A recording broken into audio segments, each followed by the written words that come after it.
Greetings and welcome to today's episode of Everybody's Business, sponsored by the National Entrepreneur Center. I'm your host, Jerry Ross. I'm the president of the National Entrepreneur Center. And today in the studio, I have my sidekick, the lovely and talented Rachel Madsen. Say hello, Rachel. Hello, everyone. I keep waiting for you to say, hello, Rachel. I know. I'll get it one day. You'll get it one day. That's my... Soon we'll have unagi together. That's right. Well, how are you doing today? I'm doing good. It's Wednesday. It's hump day, so it's good. It's hump day. So even if you're listening to this on a day that is not hump day, you could imagine yourself having any day of the week. It could be Friday if you would like it to be. Today's business topic that we're going to talk about is pivoting. And that has been one of those terms that has surfaced during this time of COVID, where everybody talks about pivot, pivot, pivot. I had one of the businesses that I was talking to said, I have pivot exhaustion. I feel like I've been pivoting all the business and everything that I'm doing and pivoting my clients for the last 3 months. And so they're tired of pivoting. But the key to survival, especially in this unprecedented time, is learning how you can improvise and adjust, be flexible, and change your business model, even if it's changing how you deliver products, maybe even how you service products, or even maybe the products that you deliver. Some businesses have gone from manufacturing different types of material into manufacturing masks, like I have here today. It's innovative. Very innovative.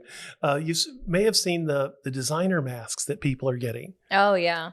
Have you seen those? No, there's so many out there right now. I know. I saw our Daisy, the front desk.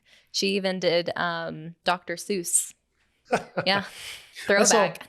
I saw one that had like the Jaws mask on the front of it. Oh, wow.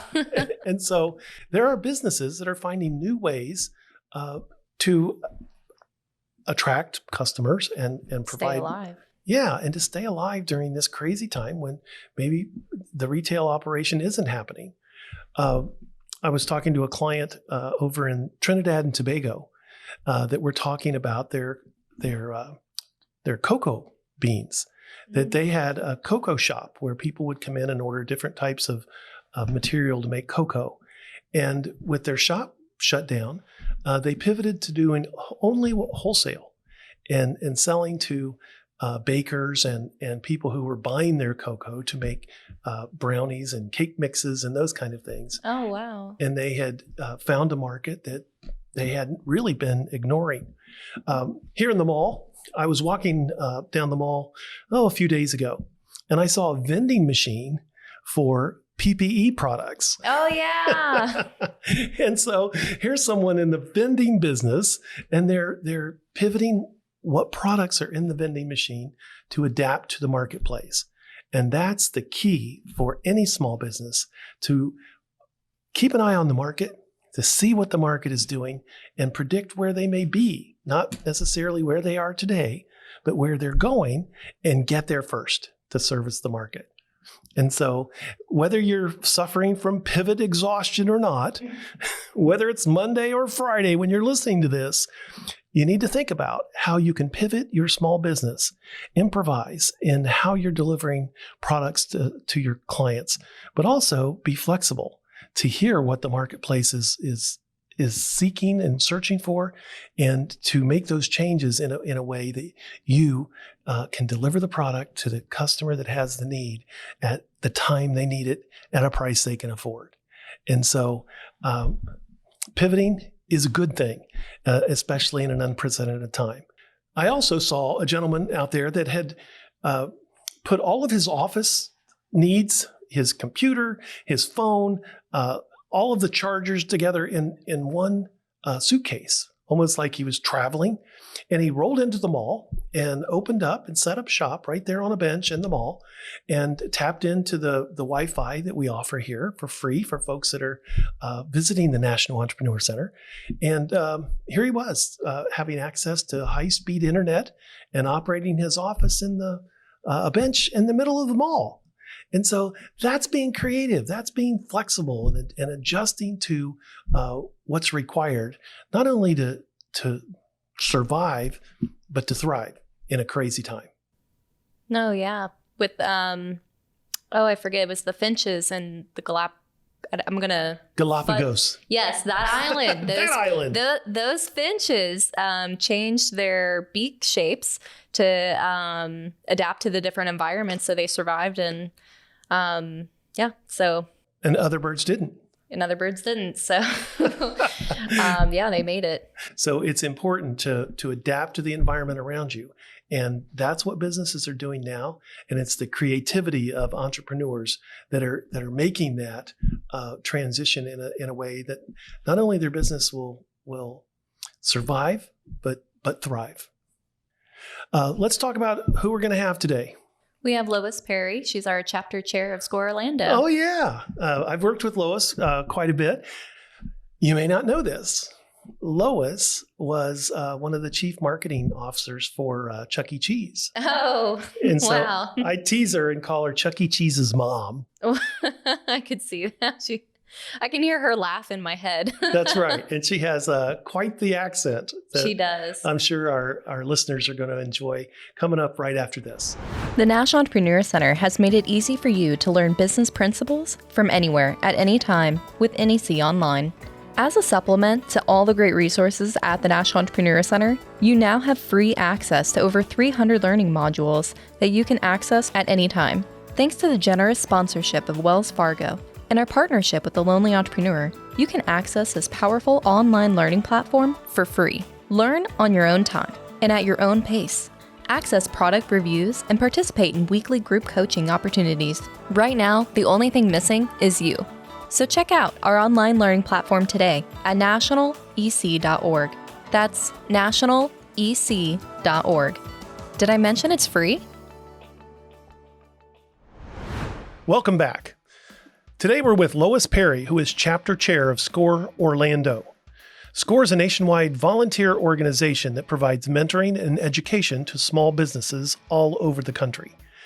SCORE Orlando provides nearly 7,000 services annually to the business community here, with a team of over 50 business executives who volunteer their time to mentor entrepreneurs and small business owners. By the way, SCORE Orlando plays a critical role in the partnership here that makes up the National Entrepreneur Center. Prior to her role at SCORE, Lois was Vice President of Advertising for CEC Entertainment in the Dallas, Texas area. Her 30-year tenure there with the company, she focused on building the brand of Chuck E. Cheese and its cast of characters. As an advertising expert, she led the corporate marketing team and its 10-plus agencies to deliver sales growth, operational efficiency, and leadership excellence, and served as the franchise expert for the company. Her passion is consumer trends and their impact on businesses, and I know personally that her passion includes helping every business person that she meets, including me. I've learned a lot from this lady. It's been my honor to work with Lois here at the Entrepreneur Center over the last few years, and it's my delight to welcome her to the show today. Welcome to the show, Lois. Well, thank you, Jerry. I appreciate that nice introduction. Good to be here. Absolutely. And in fact, I could have gone on for plenty of time just talking about all the wonderful things, not only that you do for businesses here, but that you've done for me personally as a mentor. Thank you. So I want to start off with talking about what you do here and what you do for SCORE. So what do you do and what is SCORE and how does that work? You know, SCORE is such an amazing organization. And if you're listening outside of the Orlando market, we have about 360 chapters all over the country.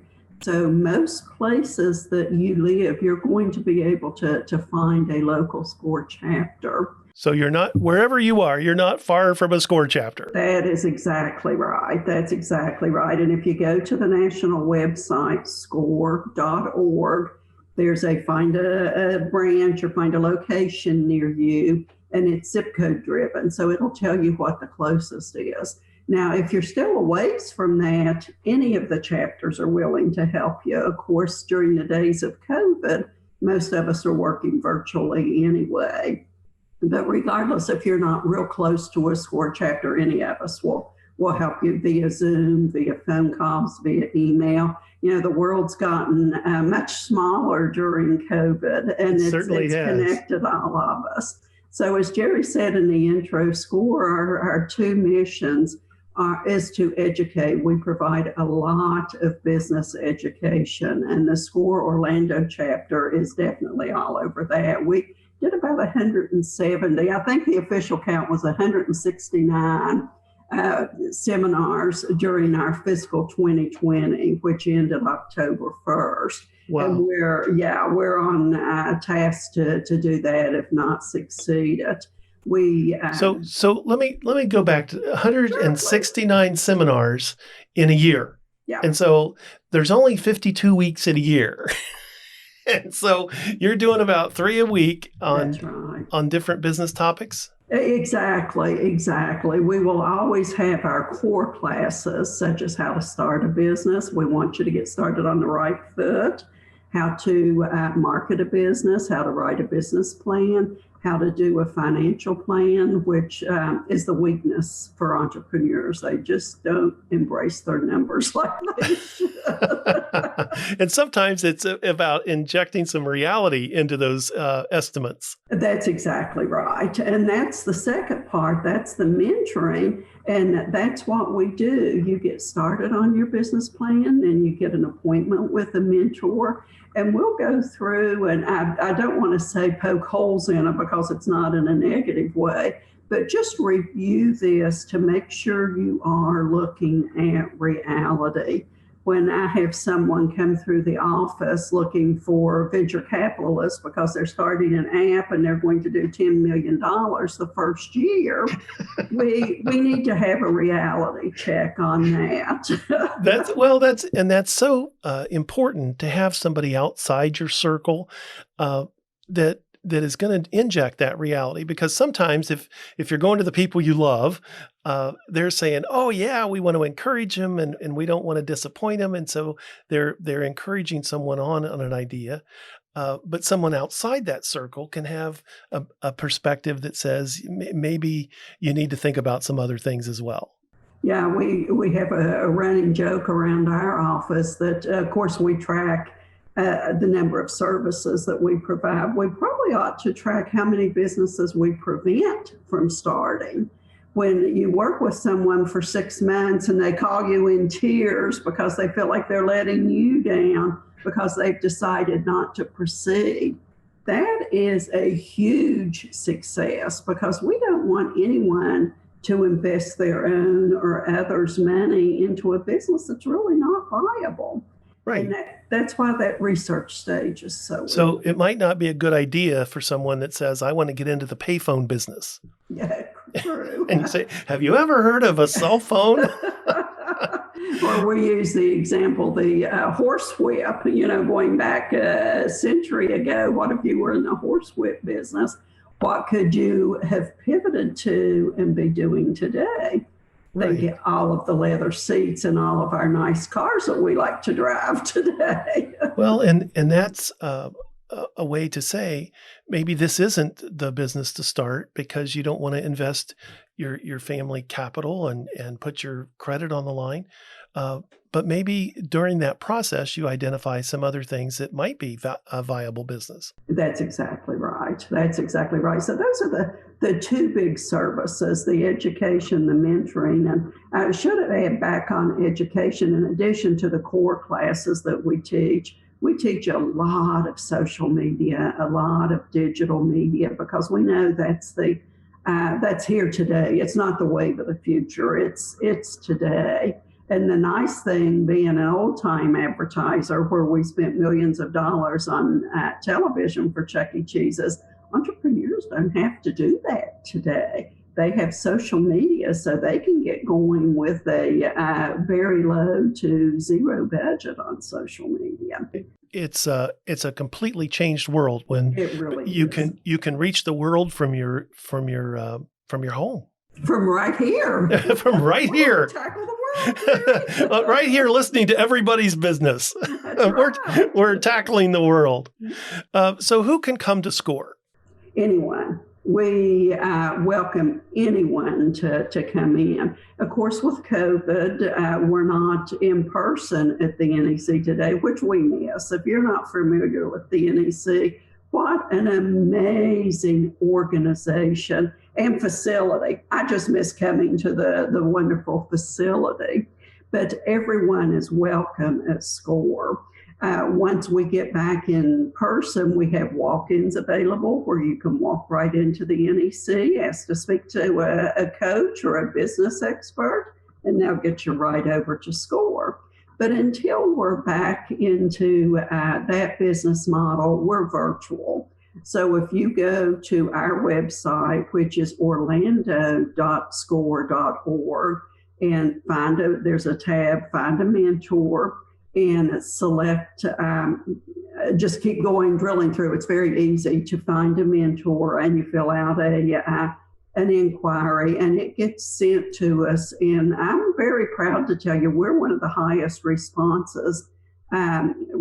rates in the country. Our response rate is like 90% within 24 hours. Now, we don't work weekends, but we respond very quickly. The other way you can get to us is to go to the NEC website and ask for a coach. And they triage those and send to which agency within the entire organization is most appropriate. But a lot of times, if it's looking for general business information, how to start, they get them on over to the SCORE side. And we take those very serious. So whether someone just is thinking about starting a business, whether someone is in the initial stages of a business, or whether they've been in business for years, they can come to SCORE and talk to a coach, a mentor about the issues pertaining specifically to their business. That's absolutely right. And the topics vary. We also do a lot of exit strategies. You've kind of walked through the life cycle of a business. We also do exit strategies. Sure. What's the best way to get out of the business? And actually, we have clients that our chapter helped get started 25 years ago who were in saying, okay, it's time for me to pass the torch, sell the business, help me with strategies to best do that. Sure, because as an entrepreneur, you're building this business, but then there becomes the time that you say, I'm ready to retire. What do you do with that? Exactly. And that business and that equity that you've built is your retirement. And so it's really important to exit in a logical, efficient, profitable fashion, hopefully. Absolutely. And we have a lot of serial entrepreneurs who are so much fun to work with. I call these our hot shots, that they come in with the hot idea. They want to build it to the peak, sell at the peak, so they can go on and do something and do the next one. I think you're talking about me. I think it sounds like Jerry Ross. But yeah, we do. You know me. You know me. So just a quick review. If you're in the Orlando area, you can go to orlando.score.org. Fill out a request and we'll get you connected to a coach. If you're anywhere, you can connect with the National Entrepreneur Center, which is referred to sometimes as the NEC for National Entrepreneur Center. Our website is nationalec.org, or you can connect with the National SCORE website wherever you are. And Lois, you want to give us the national website again? Very easy, score.org. Score.org. Even I can handle that. Yes, so very easy. Don't you go away. We're going to be right back. Okay. SCORE is a nationwide business support organization that provides access to free, confidential, one-on-one mentoring for small business owners and entrepreneurs. Whether you need a business plan or some insight on how to grow a business, SCORE provides a variety of low-cost business seminars and powerful networking events that will get you moving in the right direction. Now, here is your host, Jerry Ross. We're back, and you're listening to Everybody's Business with Jerry Ross, presented by the National Entrepreneur Center. And this morning, we're talking with Lois Perry, who is the chapter chair of SCORE Orlando. So, Lois, we learned a little bit about SCORE and what it does and its reach across the country. Let's talk about some advice that you might have for entrepreneurs, or what kind of are the basic things that come in when entrepreneurs are coming in to ask questions or have challenges. Yeah, the biggest advice that I can give anyone is do your research. make sure your product, your service has a place in the market today. And, a lot of times we're building for the future, which is great, but most of us have to be generating income until we get to that build for the future. So your research is just absolutely critical. What do consumers want or need? And that's a big distinction. I'm a grassroots kind of girl when I'm teaching marketing classes. There's a need for toilet paper in our homes in today's society. You bet. Most of us have it, and we saw through COVID how critical that became. Exactly. When everybody was out grabbing toilet paper. But then the want, you go to Costco pre-COVID and they had the walls covered and you had so many choices. Did you want wide sheets? Do you want narrow sheets? Do you want extra soft? Sure. This is the difference between a need and a want. And when you can fill the consumer's bucket with products that there's a need for, but the want is there. And Chuck E. Cheese's is a very good example. Do you need to go to Chuck E. Cheese's? No. But it serves the purpose for moms and particularly working moms who need to feed the kids, who need to get some exercise with them running around in the facility, give the kids some playtime, feed them at the same time. And the most important thing, when you get them in the car and you're driving home, they fall asleep. So it feels So mom and dad get a break. That's right. And the kids are saying, thank you, Mom. Thank you, Dad. It fills that need and that want. When you can do that, you have the likelihood of building a very successful product. Folks who want to go in the restaurant business, and I'll tell you that's probably the number one request. It's the number one most difficult business to be in. Folks think because I cook a good Thanksgiving dinner for my family, I'm ready for a restaurant. No, it's a very difficult business. So that's where you hook up with a coach to understand really the ins and outs of whatever the business is. We really encourage folks to do something that you know or that you can educate yourself on very quickly. Jerry's claim to fame was the searchlights, the international sign for searchlights. I don't know that you knew that business when you started, but you learned it. In restaurants, if you don't have experience, we suggest you go work in a restaurant, go work for Publix Deli. That's right. Yeah. Because many times what we see is, the hostess and the server and the bartender, and you've got to make it back to the kitchen to see how all of there's a couple of things you mentioned. One was the needs and wants, and I sometimes put that into the saying of I need to eat. I want a steak, but maybe I can just afford a hamburger. And so it's fulfilling those needs with a want that people can afford. That's exactly right. That is exactly right. And I also help with clients when I say, when you're considering a business, you have to say, so what, who cares, and why you? That's a big one. Yeah. We talk about the USP a lot. What is your unique selling proposition? Why do I go to any one particular restaurant? Why do I go to any one particular gas station? Right. There's 3 and 4 on most corners in Orlando. Why do I pick A over B? That is your unique selling proposition. You have to bring something to the market that is unique for you. When my little mama was living and we would plan a dinner out, her first sentence was, or her first question was, now what do I get to eat there? That's how she remembered. She couldn't remember the name, but she remembered who had good fish and chips, the right. important things of life. Well, and sometimes it's just the convenience that you stop to get gas because it's on your way home and it's easy to get in and out. My wife loves to go to a particular dry cleaner because they know her name and they greet her when she comes in and they ask about our son.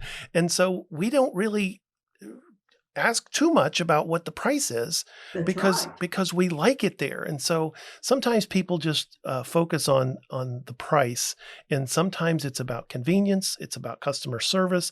There's so many other things, but you have to do the research to know that. You do, and that's why it's so important and why we recommend folks spend a great amount of time understanding the consumer, understanding how your product fits in to their life and to their mindset. And that's where price value comes in. It's not just the dollars, but the value is all of those psychological benefits that Right. you get.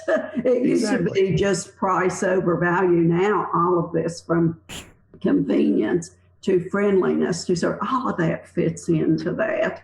And that's a whole project in itself once you get to pricing. So how do you learn that, Lois? How do you find that stuff out? Back to research. You can tell I'm a big research fan. That was where I spent a lot of my time back in the advertising days.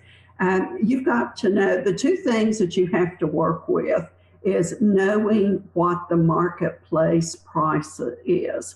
So you survey all of your competitors, you identify 8, 10, 12 as close competitors as you can to what you're doing, and you track their prices over time.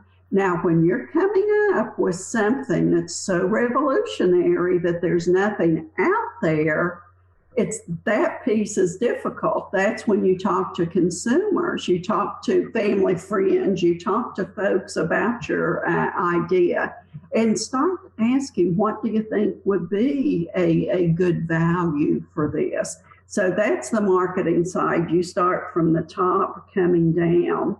The accountants start from the bottom and come up because at the end of the day, you need to make a profit. You've got to make a profit. You've got to make a profit or you have a hobby. And that's okay if that's what you want out of a business. If you want a hobby, that's fine. Go for it. Most businesses need to make that profit. So again, back to restaurants, where I spent most of all of my career. I always laugh when I go into a restaurant and a steak is $19.93 cents. I know an accountant did the menu. I mean, because you can get $19.99 and that's 7 cents a penny profit that a marketer would have thought through. So you start from the bottom up. What are my costs? And this is all costs. This is called your break even. What are all of my costs to serve this product, this service, and then what does the market bear? And then your pricing window is going to be somewhere in between that. Right. So that you can make a profit and cover your costs, but at the same time, attract enough customers that at that price that are willing to exchange it.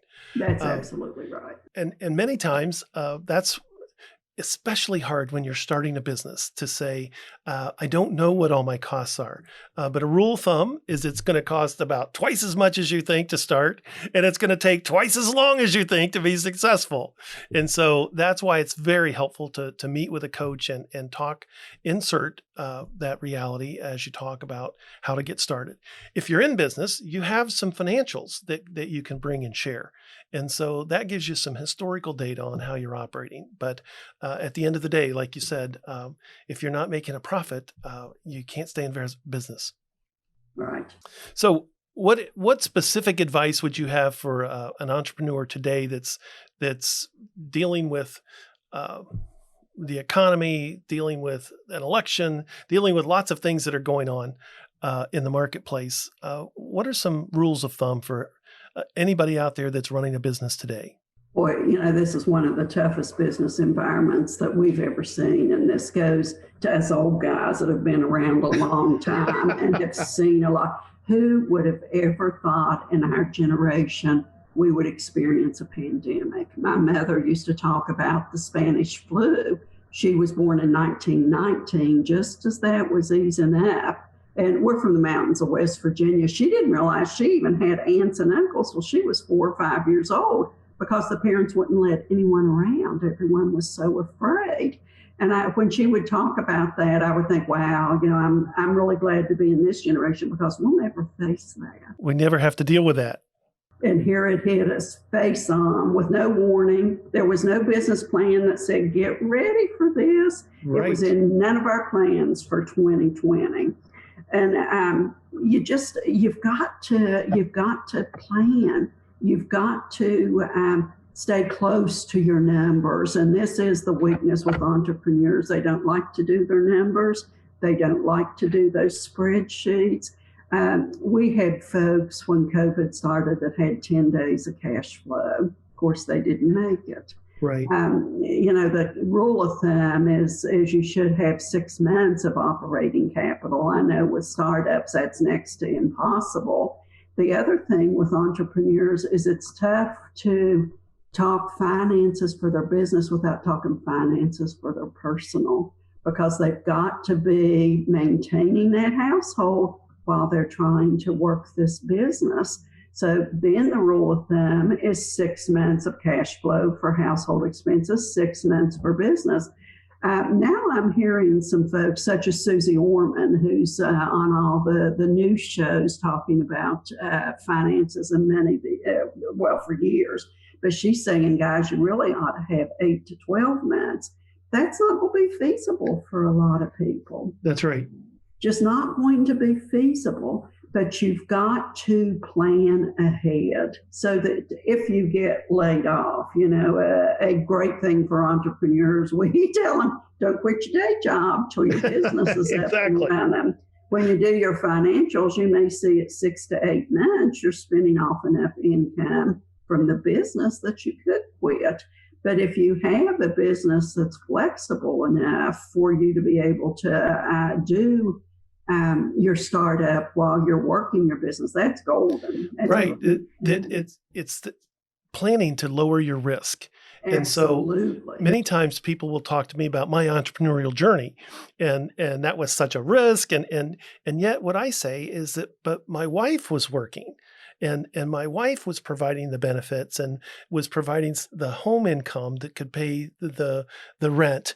And so, people think of entrepreneurs as being such risk takers, but lowering and shrinking that risk box is what helps you be successful over time, because it's going to take some time. And so you're right. Those personal finances and the business finances are very not intertwined at the bank, but intertwined in that they do impact each other. And so it is good to not quit your day job, to have another income, or to have someone that's helping you offset those costs while you deal with the costs of getting a business started. Very much so. And so anything that an entrepreneur should do absolutely right now, today, after the show. Well, yes. Continue listening to the show. That's right. Work your plan. And, SCORE's big on a written business plan, a written strategic plan. It doesn't have to be anything formal. It can be on the back of a napkin. A lot of folks are saying, Lois, I did 10 businesses and never had a business plan. I bet you had it either up here or you had it on something informal. That's right. The only time you need a formal plan is if you're going to a traditional bank looking for money. But you need to know where you're going. This is a good time to regroup. We don't know what the next few months are going to bring, but you need to be laying out different scenarios, and it will be different risk levels. I'm glad you brought that phrase up, Jerry, because it's very important to look at the risks in your business, particularly if you're an ongoing concern right now. If A happens, here's B. We're doing that at SCORE. We're doing that at the NEC today. We have a management meeting every couple of weeks at the NEC, and we're still saying if A happens, here's the plan. If B happens, here's the plan. That's right. Well, and you have to be able to be nimble, because this is really a nationwide chaos. But we always say that in that chaos, there's an opportunity somewhere.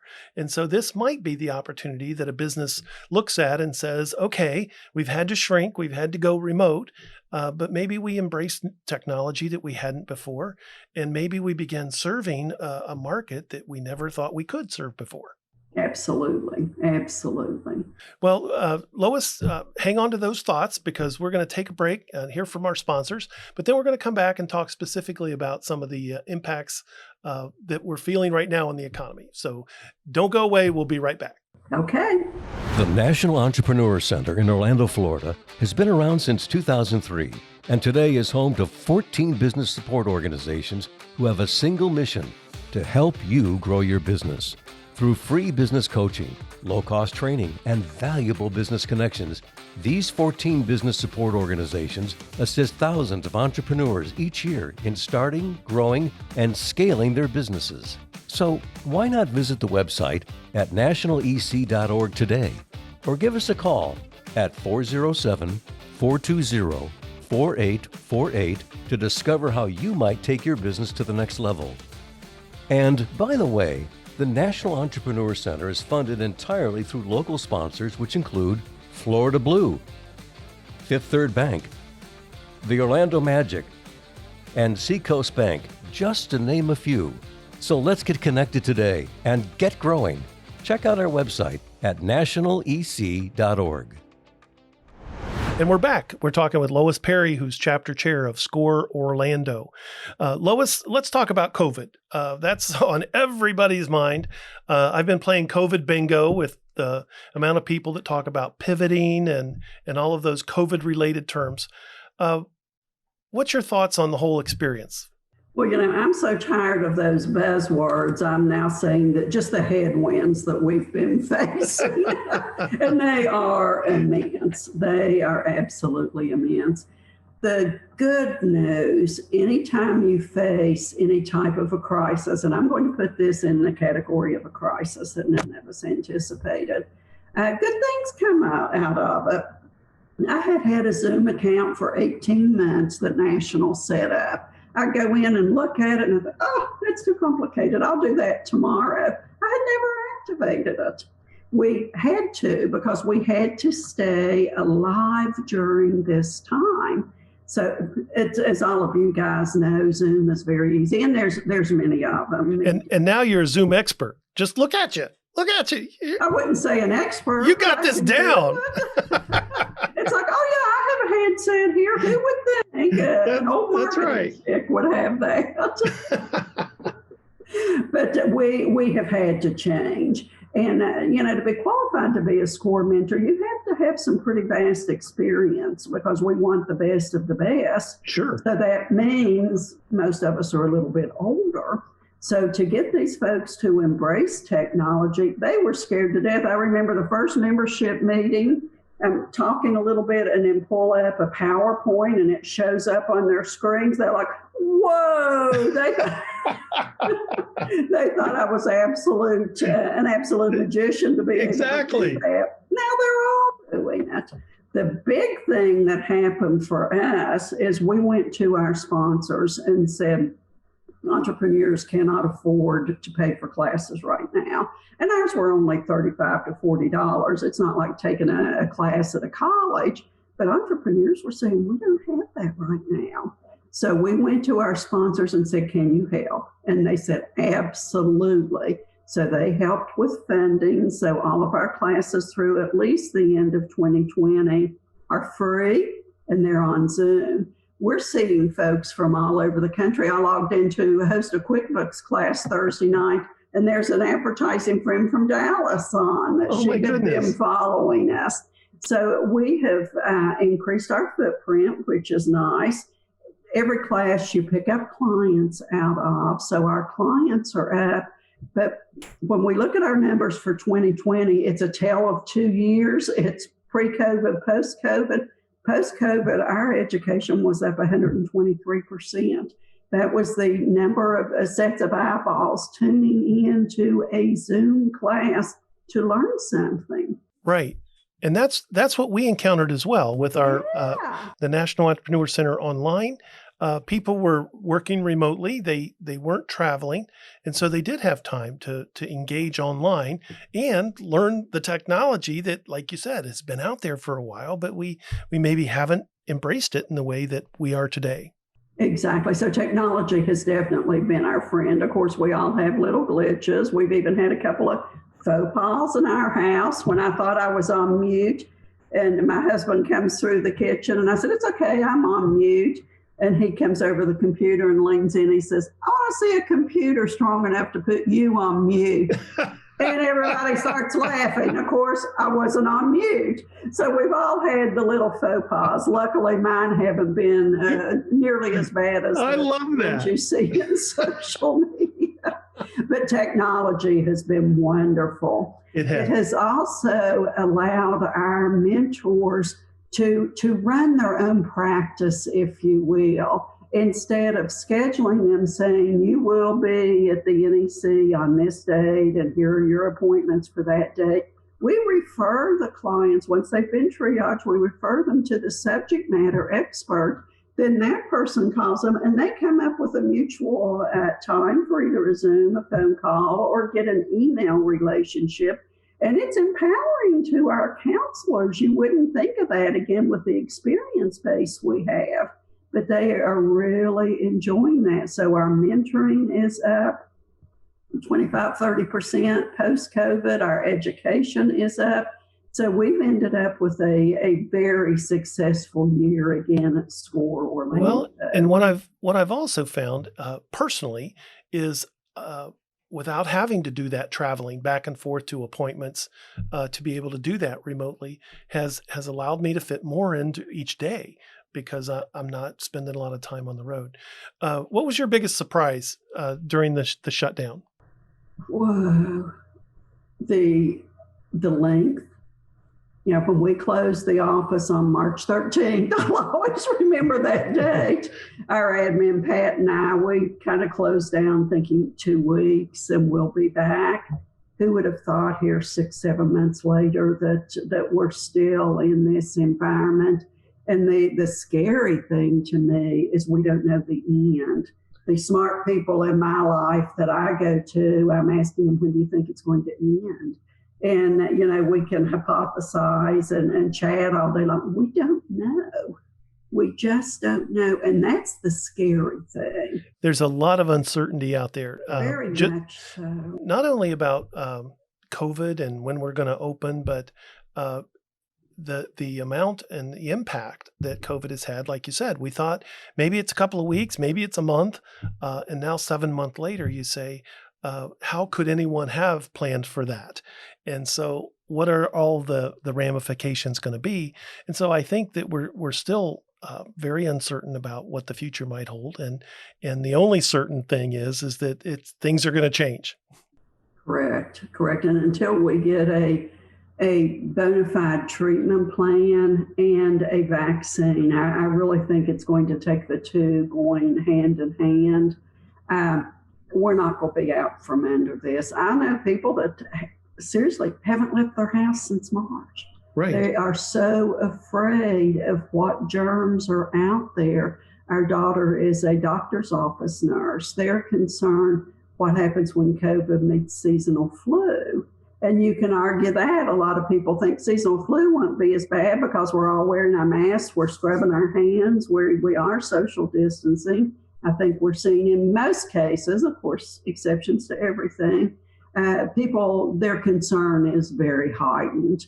You know, the joke of, 2020, we should be riding around in the jets and cars. Instead, we're teaching people how to wash their hands. Exactly. We're going backwards. But then you say, those are things we should have been probably doing all along. But that's a point that we need to look at is we did a very good job of pushing people to stay home and protect themselves so that we could allow healthcare to catch up. And so now we're seeing the death toll going down, but we really haven't done a very good job of convincing people that it's okay to come back. So even if you do open, if people are scared and they're concerned about their health, they're not going to show up. And so until things become more certain. And so a lot of folks say, if I can just get my business open, well, that's a step, but that's not pulling people back into the businesses to do business because they're concerned about their safety and their health. That's absolutely correct. Went to one of the large department stores Saturday evening, the first time I've been shopping since probably February.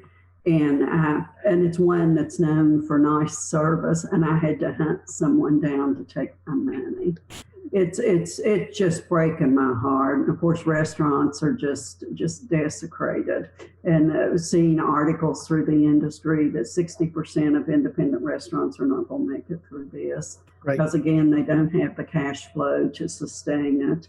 I'm very proud of how the industry has pivoted toward takeout. Takeout's a hard business. You'd think serving the client in the restaurant's harder. Actually, in my opinion, takeout's harder. And a lot of restaurants have had success with that.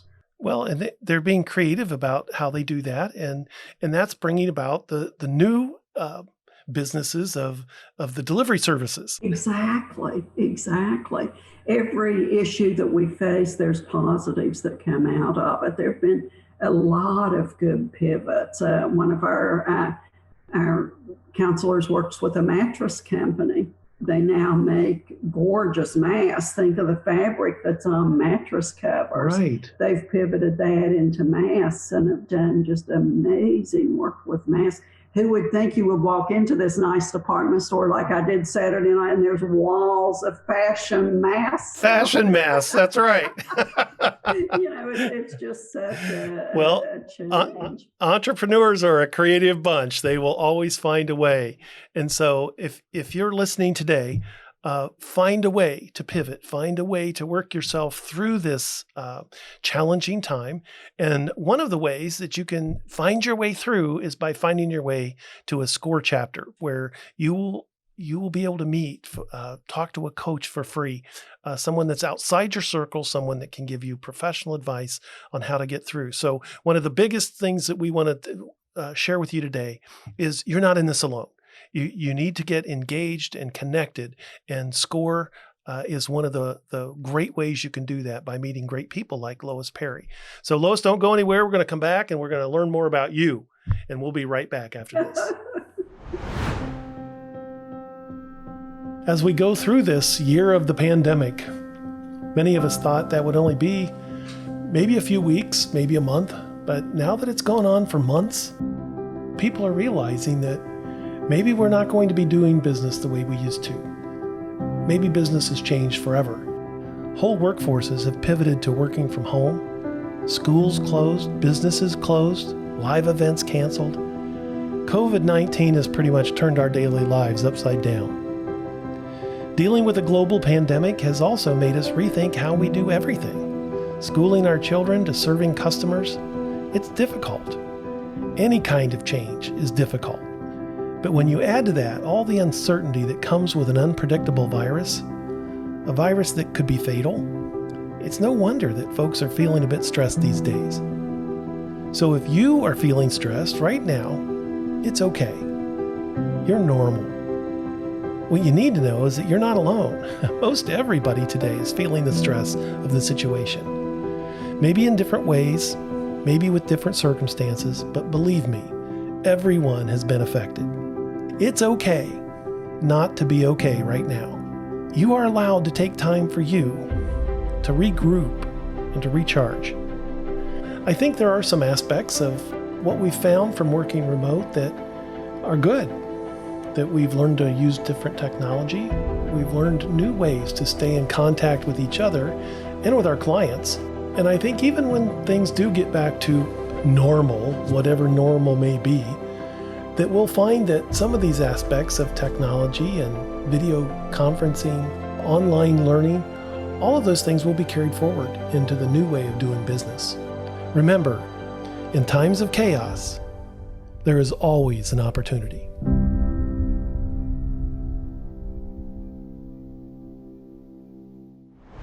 And we're back. You're listening to Everybody's Business with Jerry Ross. We're talking this morning with Lois Perry, who is the chair of the SCORE Orlando chapter. So Lois, we've talked a lot about business and what SCORE does, but now we want to talk about you. So where did you grow up? I grew up in the mountains of West Virginia. I'm from up one of those hollers like Loretta Lynn. Yeah. Both my dad and my father-in-law were coal miners. Very difficult business. I think of the risks that my father put himself in every day so he could educate his 3 girls to have a better life. So you are truly a coal miner's daughter. I am a coal miner's daughter. Well, I grew up in Portsmouth, Ohio, which is not far from you. Yeah, right down the river. Right down the river and up the holler. But the things that life taught me is if you have a desire and you're willing to work for it, it's out there. There's nothing in life given to you. You have to make it happen for yourself. There's no free lunches. There's no free rides. And, my dad, I stayed in college to a master's degree. My dad begged me to go on and get a PhD. And I said, Dad, it's not going to help me that much. He says, it will help my heart if I know you. This is good medicine for me. That's right. Yeah, I was one of the first, and our families are huge. I've got 40, 50 cousins on each side, and I was one of the first in both sides to go to college. You typically graduated from high school, you went to Cleveland, you started working in one of the factories up there. Sure. So very, very interesting life. Do you get back for family gatherings?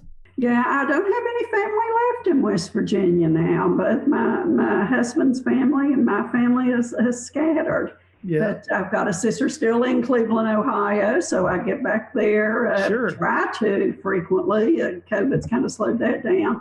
And then the rest of my family is over in the Lexington, Louisville, Kentucky area. So we try to get up there once a year. I try to get back to Ohio occasionally, but only in the summertime. Oh, yeah. Definitely. I don't go back when there's that white stuff on the ground. Yeah. What did you want to be when you grew up? From time I was knee-high, all I wanted to be was a teacher.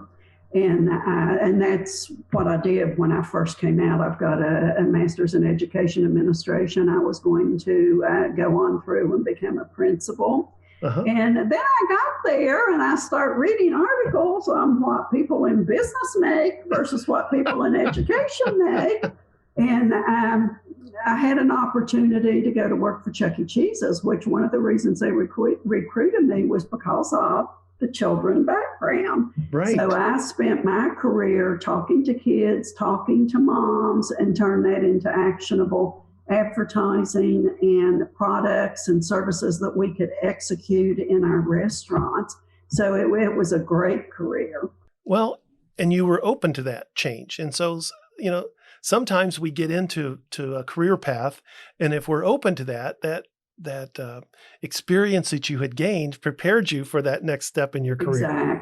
Exactly. Yeah, it's nice when you can look back at life and see how these decisions were definitely pivotal. And they all made part of who you are today. That's right. Took us to Dallas, Texas, where we adopted our amazing daughter. Uh-huh. And Jerry, we talk about adopted kids pretty frequently, very special. We do. And if we hadn't have been in Dallas, Texas, we might not have met this child. Right. So it's interesting how it comes along. So yeah, from the mountains of West Virginia to San Francisco, that was quite a culture change. I bet. Husband was in the Navy and did a short stint in Omaha, Nebraska. That's where I taught school. And then we moved on to Dallas when I went into business. I used to work with a manufacturing facility in Omaha. So it's a beautiful city, 3 seasons. That's right. I was probably following you around or vice versa.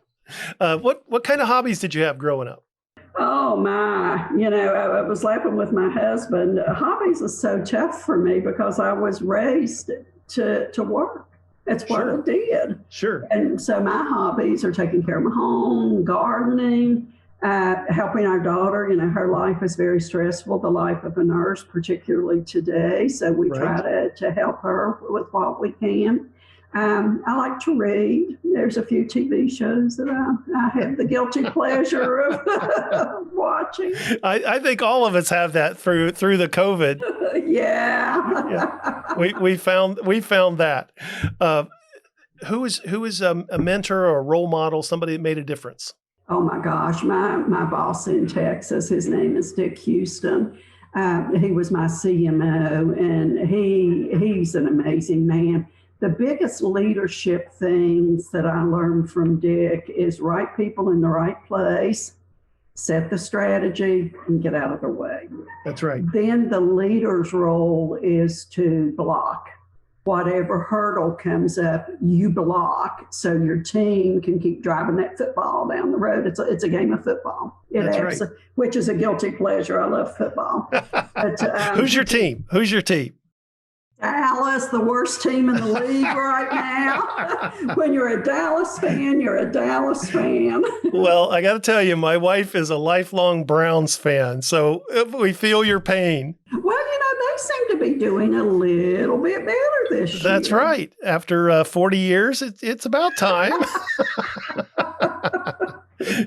So do you watch football on the weekends? Oh, yeah. I love college football, like following UCF, a very sad loss this weekend. That's right. Still follow WVU, where my husband went. I went to a small college, Marshall, and they're actually doing well. They're a small school, and they've broken into the top 25 for the year. So that's very exciting. So That's I like right. to follow them.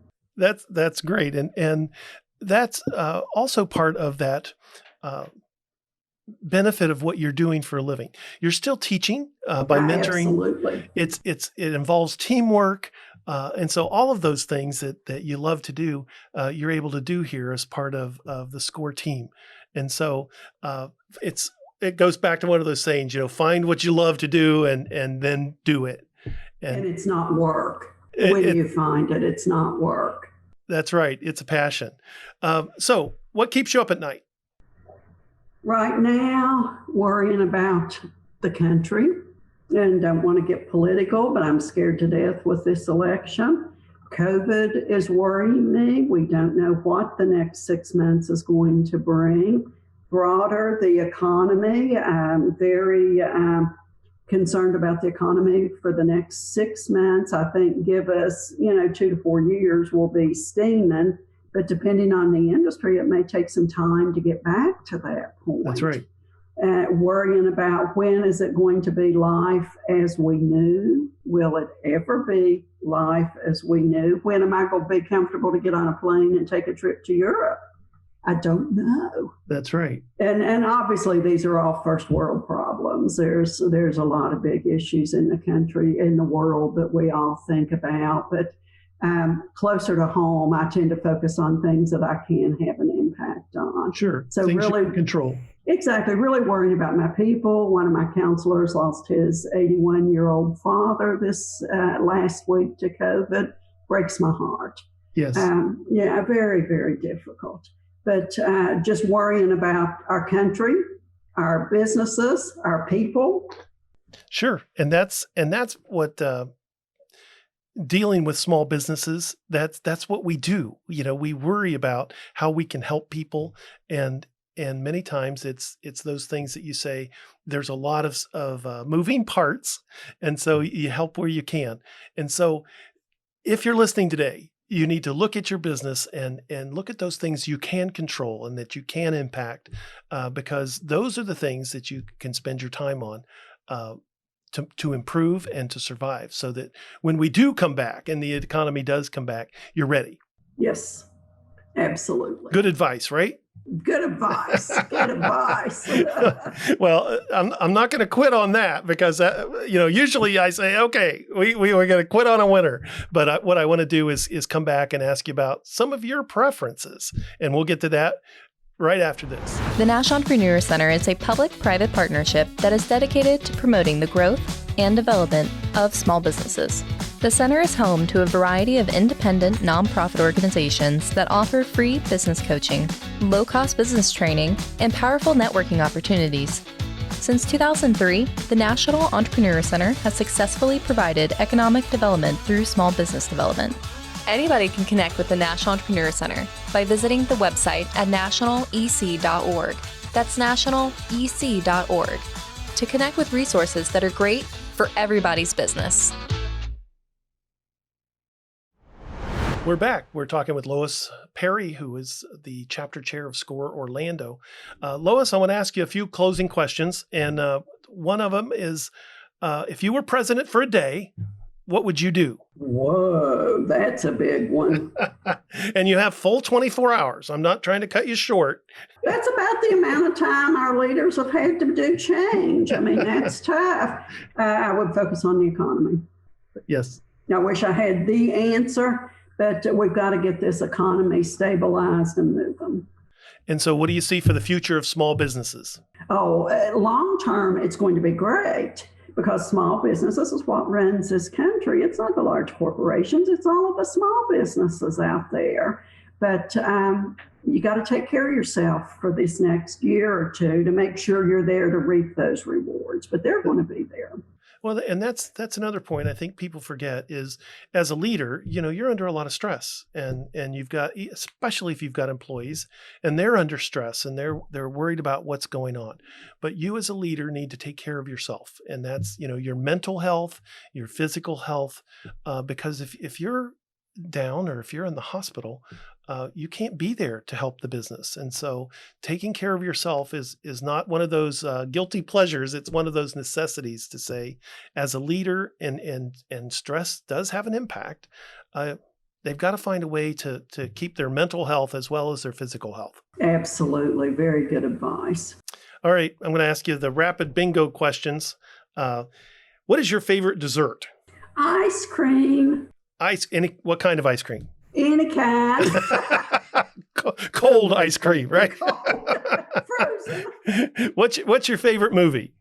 It's an old movie, Somewhere in Time. I'm a romantic by heart, and the premise is true love finds one another even through time travel. I love that. It's just a very sweet movie. Yes, I know it, and that makes sense. Are you a coffee or a tea drinker? Oh, coffee. Big time coffee. Would you prefer the movie or the book? Probably the movie anymore. Pie or cake? Cake. With ice cream, right? With ice cream. Favorite TV show? This Is Us. I love the family drama. If you're going to go on vacation, do you go to the beach or the mountains? I prefer the beach. My family prefers the mountains. So luckily I get both. You get both. That's right. That's how it works, right? Yeah. Ballet or opera? Oh, is there a neither? How about a rock concert? I fall asleep in both of them. That's a valid answer. We're looking for truth. We're driving for truth here. Beer or wine? Really neither. Water. If I had to pick one, it's a real ice cold beer that's got the ice crystals in it. That's right out of the tap, right? Yeah. Well, Lois, I can't tell you how much I appreciate not only working with you, but having you here to share your wisdom today. Once again, if folks are looking to say, I need to talk to someone, I need some help, how do they connect with SCORE Orlando? You go to our website, orlando.score.org, find a mentor, and it takes you like 30 seconds to fill out a contact sheet. And we monitor that 5 days a week, and we'll get right back with you. And so there you have it, how to get contacted with someone who can help you work through this challenging time. Or if you're growing your business, this may be a time where you say, hey, we're doing great, and we need to talk about how we handle that kind of growth. Whatever you need, you can get help by contacting SCORE Orlando or the National Entrepreneur Center at nationalec.org. Thank you again for your time, Lois. We really appreciate you sharing your expertise and your experience with us. Well, and thank you, Jerry, for all you do for SCORE Orlando and the NEC to make it such a great environment so that we want to come into work. That's right. We're working, right? We're working. That's our story, and we're sticking to it. That's right. So Stay tuned and we'll have some final words. If you have a business question that you would like to have answered, or if you would like to suggest a topic for discussion, we would love to hear from you. Just email Jerry at hello@nationalec.org. That is hello@nationalec.org. And we're back for some final thoughts. I love talking to Lois Perry. I love listening to Lois. She's got a very different accent, but she has been a great resource, not only for the businesses here that visit the National Entrepreneur Center, but a great resource for me personally. So I think one of the biggest takeaways that I have from always interacting with a SCORE chapter is that these chapters exist everywhere across the country. Mm-hmm. And so no matter where someone is, they're probably close to a SCORE chapter. Yeah, they don't even know it. Yes. And so these are volunteers who volunteer their time and their business experience to mentor businesses for free. And so it's an amazing resource that many people don't know about. Last week, we had the administrator of the SBA visit and take a tour of our center. And SCORE gets their funding from the Small Business Administration of the U.S. government. And it was great to see those connections of not only the top person in the cabinet of the president who's focused on helping small businesses and connecting them with Lois from the SCORE chapter in Orlando to show that all of that support really does meet the small businesses in those communities across the country. Right. And so if you're listening today, there is a SCORE chapter near you, wherever you are. And if you want to connect with SCORE National and find out where those chapters are, just hit their website. But you can also always hit the website at thenationalec.org, right? Oh, yes, nationalec.org. And you are the one that fields all of those requests, right? I do. Feel free to call Rachel. Well, let me give you Rachel's cell phone number. Wait a minute, Jerry. And she will answer all your questions anytime, day or night. Doesn't matter the time zone. Just give her a call. Leave a voicemail. I was going to say we could do that. We're sorry. All lines are busy.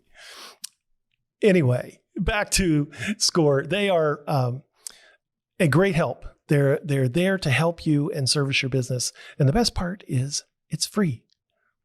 So connect, reach out, be in business for yourself, not by yourself, and stay connected to the National Entrepreneur Center by visiting our website at nationalec.org or give us a call at 407-420-4848. Visit our YouTube channel, National EC, Twitter, National EC. All of our social media channels are filled with entrepreneurs just like you. So don't do it alone. You don't have to. Connect with the National Entrepreneur Center. We'll see you next week.